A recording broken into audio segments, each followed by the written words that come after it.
মাঠের মানুষের জীবন আলাদা। তাদের স্বপ্ন গড়ে ওঠে মাটির উপর। তাদের আশার রং ধরা পড়ে ধানের শীষে, আর তাদের বুক ভরে ওঠে আকাশের দিকে তাকিয়ে।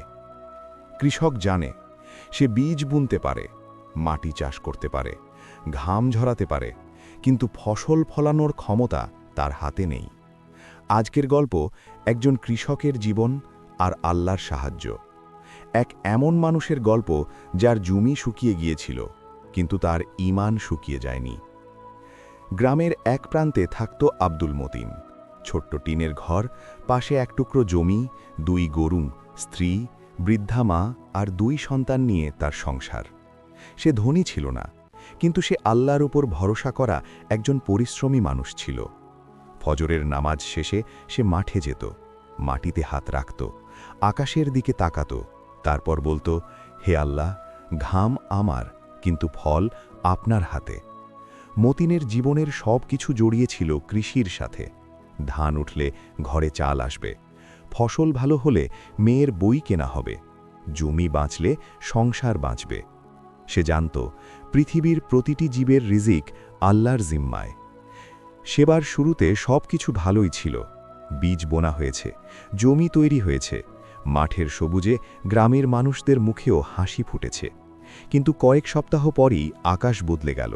মেঘ আসত, কিন্তু বৃষ্টি আসত না। দিনের পর দিন রোদ, গরম, শুষ্ক বাতাস, ফেটে যাওয়া মাটি আর কৃষকদের চোখে জমে ওঠা আতঙ্ক। মতিন প্রতিদিন জমিতে দাঁড়িয়ে দেখত, সবুজ চারাগুলো ধীরে ধীরে হলদেটে হয়ে যাচ্ছে।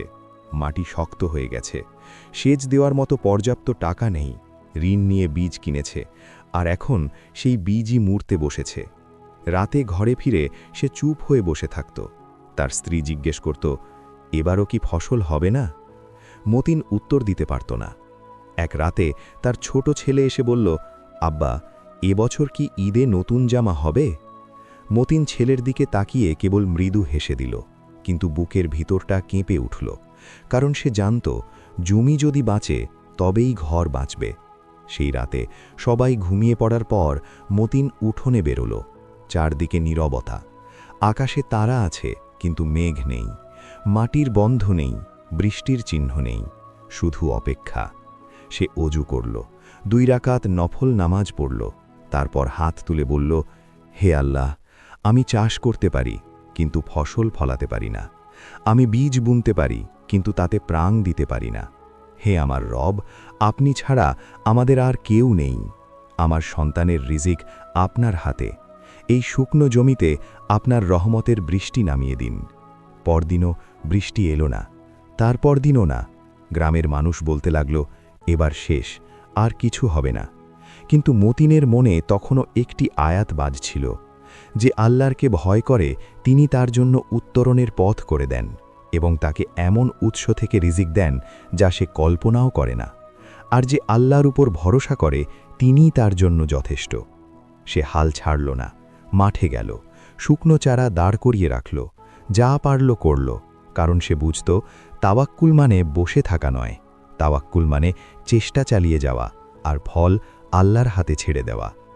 রাসূলুল্লাহ সাল্লাল্লাহু আলাইহি ওয়াসাল্লাম বলেছেন, যদি মানুষ আল্লাহর উপর সত্যিকার ভরসা করত, তবে আল্লাহ তাদের রিজিক দিতেন যেমন পাখিদের দেন। তারা সকালে খালি পেটে বের হয় আর সন্ধ্যায় ভরা পেটে ফিরে আসে। একদিন বিকেলে মতিন মাঠে কাজ করছিল। হঠাৎ পাশের গ্রামের এক বৃদ্ধ আলেম সেখানে এসে দাঁড়ালেন। তিনি জমির দিকে তাকিয়ে বললেন, মতিন, কষ্ট হচ্ছে? মতিন মাথা নিচু করে বলল, হুজুর, সব আল্লাহর ইচ্ছা। শুধু বাচ্চাদের মুখের দিকে তাকালে বুকটা ভেঙে যায়। বৃদ্ধ মৃদু হেসে বললেন, মাটিকে দেখো না, শুধু আসমানের মালিককে দেখো। শুকনো জমিও আল্লাহ জীবিত করেন। তারপর তিনি তেলাওয়াত করলেন, জেনে রাখো, আল্লাহ মৃত জমিনকে জীবিত করেন। এই একটি আয়াত মতিনের বুকের ভিতরে নতুন আলো জ্বালিয়ে দিল। সে মনে মনে বলল, যে আল্লাহ মৃত মাটিকে জীবিত করতে পারেন, তিনি কি আমার ভাঙা অবস্থাকে বদলাতে পারবেন না? সেই দিন থেকে তার দোয়া বদলে গেল। আগে সে শুধু বৃষ্টি চাইত, এখন সে আল্লাহর নৈকট্যও চাইতে লাগল। তারপর এলো সেই রাত। দিনভর গরমের পর সন্ধ্যা অস্বাভাবিক নীরব। রাত গভীর হতেই দূরে কোথাও মেঘ ডাকল। মতিন ঘর থেকে বেরিয়ে দাঁড়ালো। তার স্ত্রীও দরজায় এসে দাঁড়ালো। শিশুরাও জেগে উঠল। হঠাৎ বাতাস বদলে গেল। তারপর 1 ফোঁটা, 2 ফোঁটা, তারপর অঝোর বৃষ্টি। মতিন দুহাত তুলে কাঁদতে লাগল। বৃষ্টির পানির সাথে তার চোখের পানিও মিশে গেল। সে শুধু বলছিল, আলহামদুলিল্লাহ, আলহামদুলিল্লাহ। কোরআনে আল্লাহ বলেন, তিনি সেই সত্তা যিনি মানুষ নিরাশ হয়ে যাওয়ার পর বৃষ্টি বর্ষণ করেন এবং তার রহমত ছড়িয়ে দেন।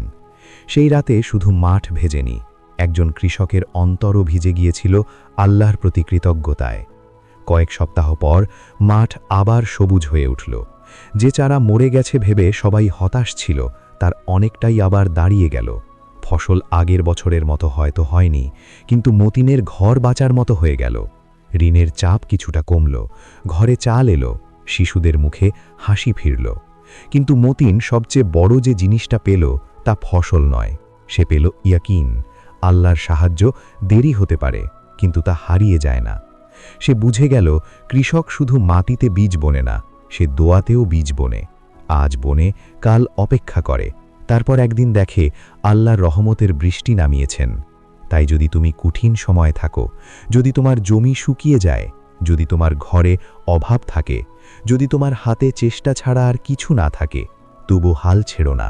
কারণ রিজিকের মালিক আল্লাহ, বৃষ্টি পাঠান আল্লাহ, মৃত জমিনে প্রাণ দেন আল্লাহ। আর যে তার উপর ভরসা করে, তার জন্য আল্লাহই যথেষ্ট।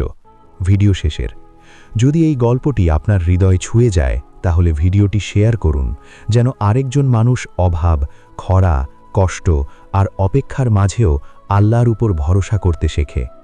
আরও ইসলামিক গল্প শুনতে চ্যানেলটি সাবস্ক্রাইব করুন। সংক্ষিপ্ত ইসলামিক ভিত্তি।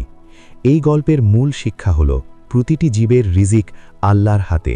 তাকওয়া ও তাওয়াক্কুল মানুষের জন্য অপ্রত্যাশিত পথ খুলে দেয়। আল্লাহ নিরাশার পর বৃষ্টি পাঠান এবং তিনি মৃত জমিনকে জীবিত করেন।